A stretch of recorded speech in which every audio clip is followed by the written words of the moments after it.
and welcome back to Cork Stats, powered by the Mayo Media Net here on YouTube, presented by Jock MKT, the very best new daily app anywhere, man, where Wall Street meets Main Street meets 161st Street. Download that bad boy for free. If it's free, it's for me. They're going to match you up to the first $100 using the promo code MMN for Mayo Media Net. We don't just talk it. I am the living testimonial. I took a $20 free promo. We're now over $3,000, $3,200, whatever. It's like 16,000%. And with no jackpot, it's a true testament to the grind and why Jock MKT at this point is like, I don't know, 8.5 to 9 greater than signs better than other daily platforms, which really hamstring you. You have to choose a player at every position. You have to pay the price that they determine, and you have to hit them all if you want to get paid. Not how it works in Jock MKT. You have the freedom of the free market at your control. You pick the players that you want, as many or as few as you like. You get to pay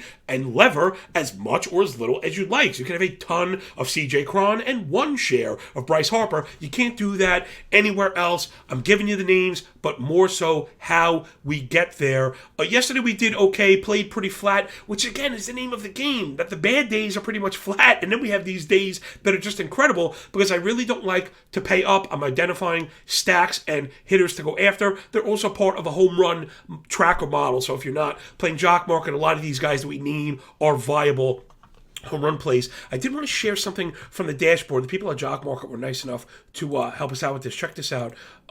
So what we have here is the Jock MKT dashboard, and this is last night's price to return, right? So this is listed by the players that return the most, and it'll give you an idea how the scoring works as well. Jordan Alvarez hit the 2 home runs, so he was the top returning share. That was $25 per share. He cost $6. And now if you're seeing this and you've been listening to the show every Monday through Friday, we're bringing you, man, the 3 pillars of profit. Daily, then fantasy. We're going to finish up with best bets for the day. We are getting paid in every angle of the spectrum.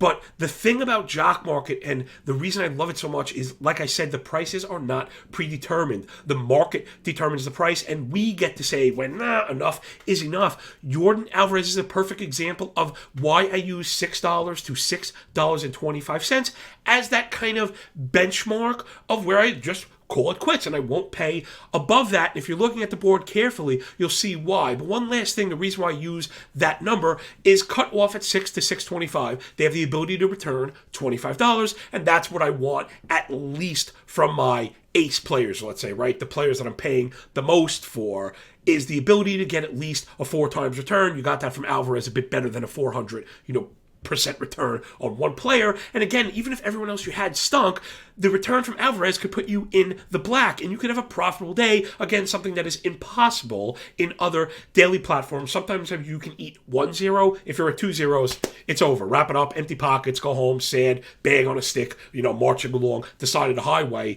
on your way to the poorhouse. Not the way that we rock and roll. So what I wanted to get at before we move on to the fantasy part is look at the IPO prices of the players that had the top finishes. And the reason that I'm highlighting this is $550 for the audio only. I know we've got people out there listening on their commutes. Thank you for jumping along, and I have you in mind. We're going to try to focus on the later games so you don't kind of scramble to make a bet in a game that already happened. Well, what I'm getting at with Jock MKT, $6, $5.50, $6, $7.50, $5, $5. These players were Alvarez, Yelich, Machado, Freeman, Pham, Bellinger, Bregman, Blackman. What I'm saying is there are always quality players available at a good price. And unlike other DFS platforms where, the entire day is spent reading articles about the bargain bin player, the free square with the 100% ownership, that doesn't exist in Jock MKT. Absolutely love it. It's the sharpest game out there. You got to be sharp if you want to succeed in it. Love everything about it. You stick with us every single day, man. We are just getting paid in the shade playing this game. Let's get, do the thing that we do and get into today's. So we want to be looking for lefties on the Brewers against the Pirates in JT Brubaker. I thought Zach Thompson was going to handle his business. He was hanging in there. Pirates had some really bad breaks, and so got squeezed a touch, but then he got lit up. Yelich hit a ball to the moon. Home runs come in bunches. We're looking at Yelich today. Also, Rowdy Tellez and Omar Narvaez. Both of them are just kind of getting into the groove.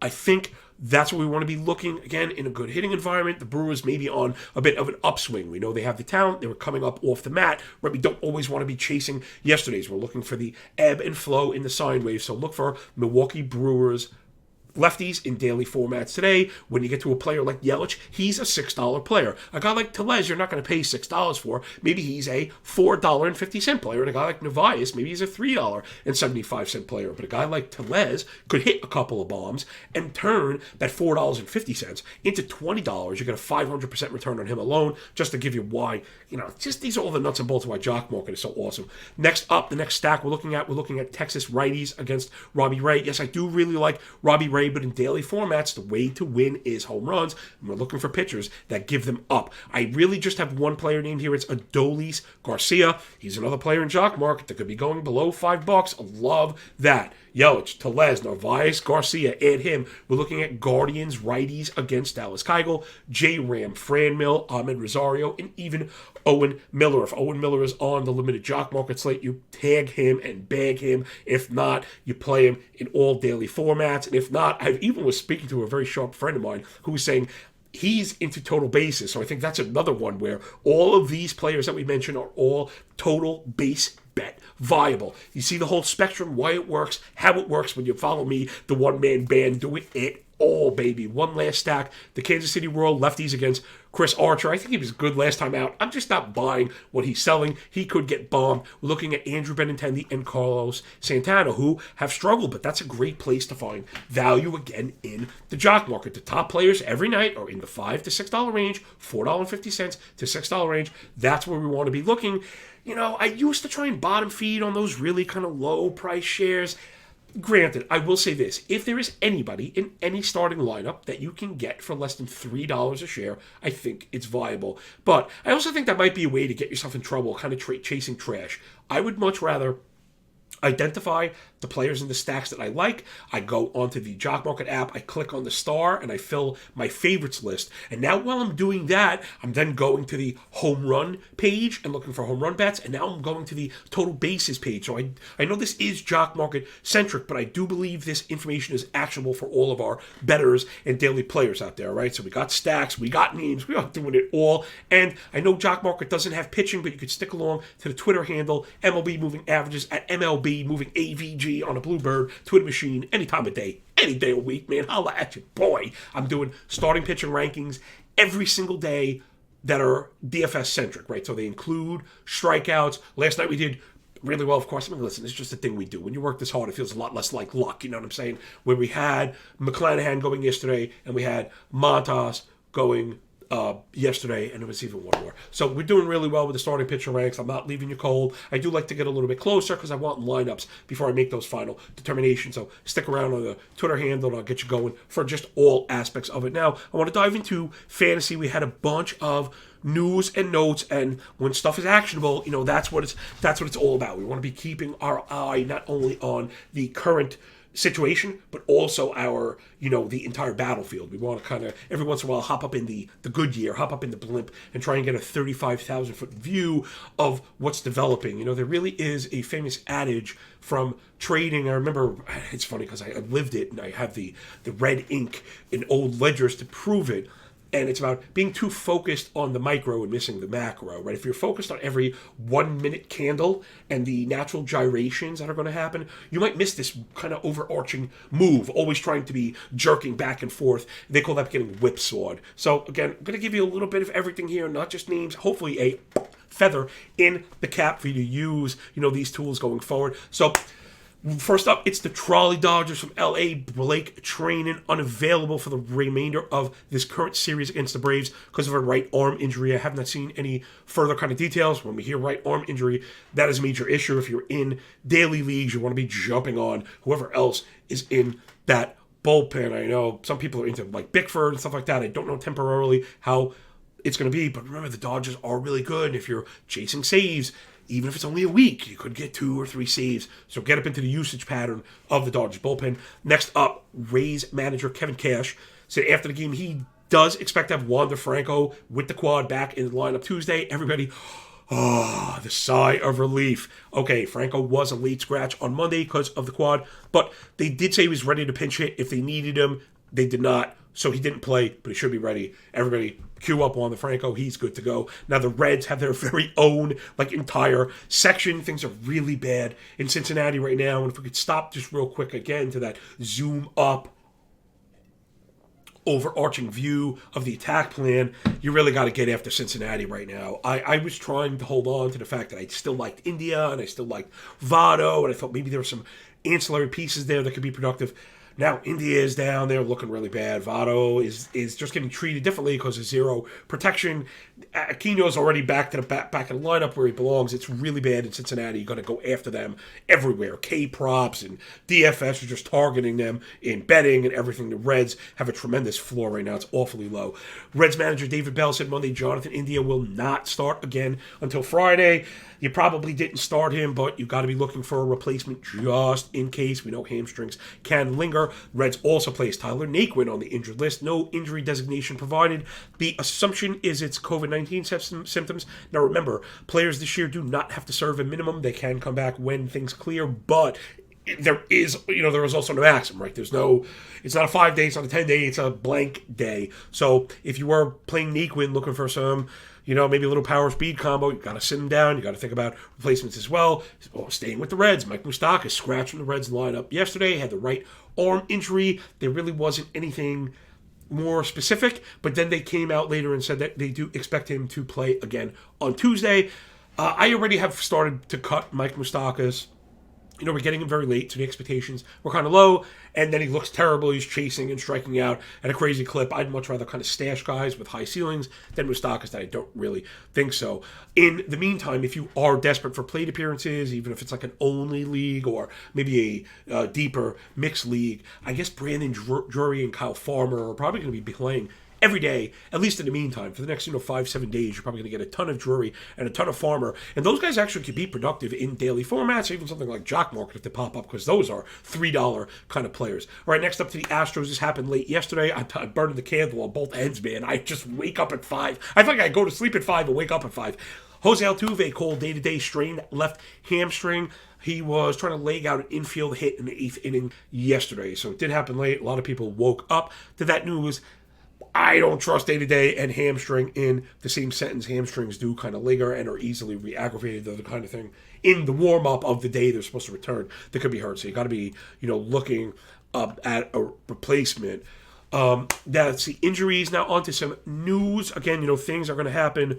I don't want to just recap and read your box scores, but there are the couple things that kind of stick out that might have subsequent effects or lasting impacts I do want to get to. Christian Yelich hit a monster blast, and I'm not bringing it up because he stuck a knife in my Pittsburgh F5 bet yesterday, but it really was a good thing to see him not only lift, but lift with power, lift opposite field.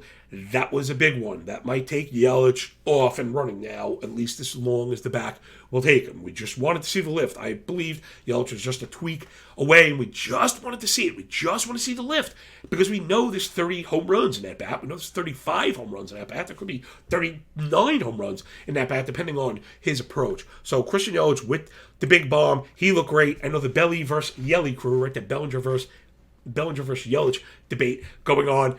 Bellinger hit the home run last night as well. I'm not really high on either one of those guys, but now I feel kind of vested in the argument. I'm really enjoying watching these guys. I like when when stars are good because I think it's good for the game, even if I couldn't really get to them in fantasy. Speaking of fantasy, Alex Colomé yesterday for the Rockies, clean 9th inning against the Phillies to picking up the save. Saves can be desperate. People were adding Daniel Bard, and I get the skills are probably better than Colomé.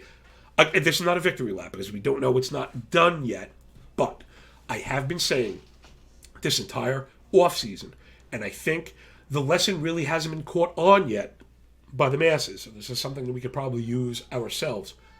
I believe we've seen a shift in bullpens, and I think that's known, right? I think that's a kind of objective. The high leverage, the fireman, however you want to look at it. But what I think we're really seeing now is the next wave of that understanding, the application by front offices of that understanding is closing is actually a job. So it's right. We went through a progression of we can rotate closers, and I think that is no longer. So I do think the highest skill pitcher no longer closes. But I also think the idea of rotating closers, I think, is a thing of the past. I believe teams now in the copycat league are viewing saves as a skill that some pitchers have. Whatever you want to call it, icy veins, who knows? Gosh, could be luck, who knows? But some pitchers get it done. Alex Colomé, one of those guys. David Robertson, another one of those guys. So if you were hip to this kind of idea of closing being a job that anybody can have, and Robertson's okay, he's not great, he's been good in the role. And same thing, Colomé's good, he's not great, he's been good in the role. So maybe there's something to that. I'm not here to kind of validate the theory there. But what I am saying is, if you're jumping on skills, I think you might be short on saves. We would want to be looking at the role is really the crux right now, because I don't think we're going to see as many committees. I think we're going to see lesser pitchers slotted solely in the back, with the rotational stuff happening earlier on with kind of the better pitcher. So I wanted to highlight Colomé if he's out there, because people think like, oh, it's a one-off or he's wonky.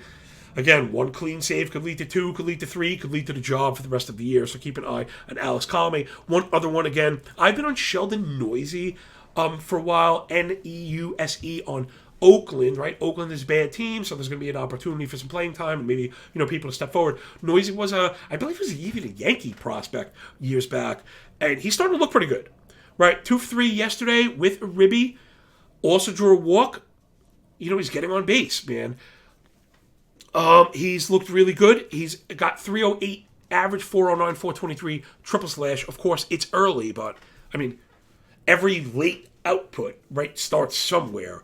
So you're getting middle infield eligibility, and that was where I wanted to go with this. Not to be selfish, but I also think it's the most shallow, and we've had injuries like India. So if you're right, let's tie that all in. If you're an India guy, I think Neuse is a key. I've actually also had a couple of spots where I just had kind of secondary pieces or guys I wasn't crazy about at the MI spot, middle infield, where Neuse might actually stick. Plus, you could get speed and you could get average.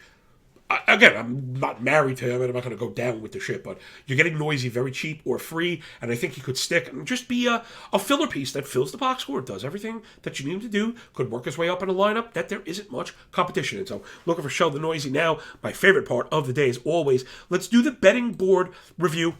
Again, I know this started as kind of like a best bet thing. If you notice, I just don't like to fit into molds. It better be pretty big if I'm going to fit in the first place. But that's not really what I meant, and I think you understand that. I don't want to be that. I don't want to be anything that anyone else is.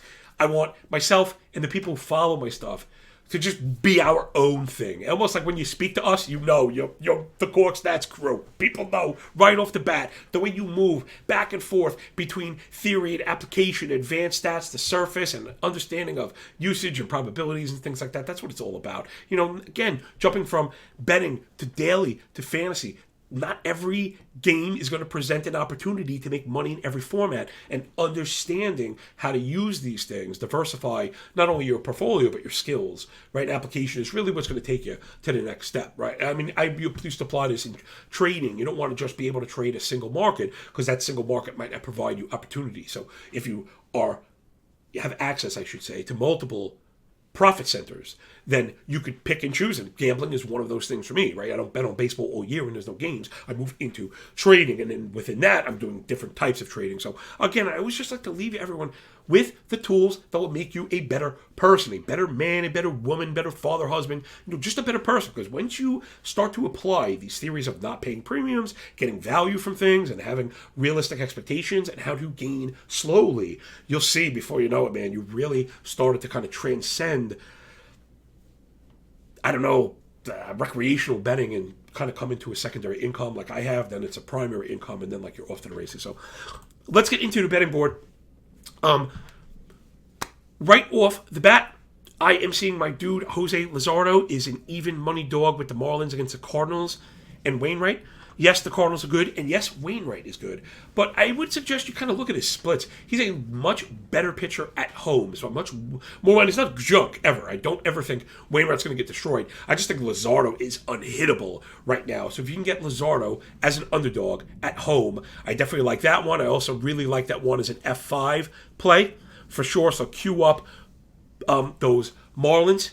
Maybe the same thing to be said for the Giants and Logan Webb. Yes, they have the Mets and Scherzer, But if you can get the plus half run at a decent line, man, I think Webb can keep the Giants tied through 5, right? We're not always looking for like doormat plays, but if you're looking to avoid Scherzer and the Mets, I absolutely understand that. I'm looking at Toronto is in Boston. Kikuchi versus Eovaldi. I do like Boston to win. The minus 140 is a bit steep. I'd rather not pay juice to have to face the Blue Jays. They're a gauntlet. What I do have my eye on here is the over 9.5 because it's also at plus money. So if you notice, I always like plus EV. I don't like to pay juice. We get into that maybe in a second when we wrap up out of here. But I think the Jays and the Red Sox basically start as a 9 or a 10 run game. And then with Kikuchi, I think it's more than that. So give me the over on that one. Over 9.5.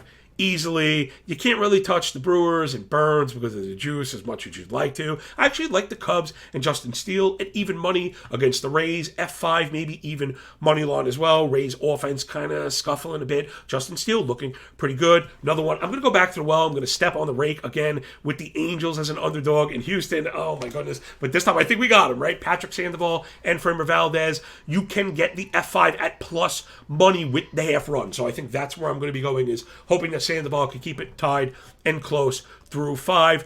And then I'll probably be looking at you know what? I'm going to have to back up on it. I was going to say Kyle Gibson at minus 130, who I really like, but he's in Colorado. I do think the Phillies will bounce back and win this one, but I hate recommending sides in cores. It really is. It's bad practice, people. I'm sorry. It really is bad practice. Very last one, Max Fried and the Braves are underdogs to the Dodgers and Walker Buehler. I mean, yes, it's the Dodgers and Buehler, but again, when you could get that kind of quality of pitching and offense with plus money to be tied through 5, I should say, that's how you win, right? That's how you make money, because you're putting yourself behind strong players and strong teams going up against the public, giving you the odds. That's how you really do the thing. Thanks, everybody. That'll do it. The 3 pillars of profit. You got your Jock Market stacks. We did all the fantasy news and notes, couple ads, things to look for, and bets throughout the day as things develop, lineups, pitching changes, and the like.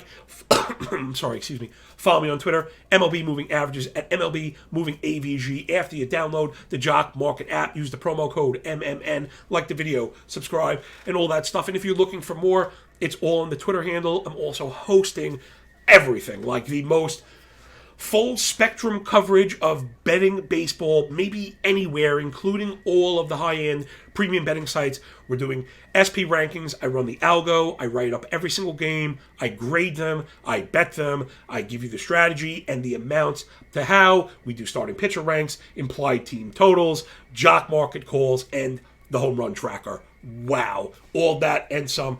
Download the Jock Market app. Subscribe to the channel. You know I love you much, man. I'll check you tomorrow. When you work this hard, of course, it feels a lot less like luck. We never stop working. That's why we never stop winning. Boom. Mayo Media Net, everybody. Take care, yo. Peace.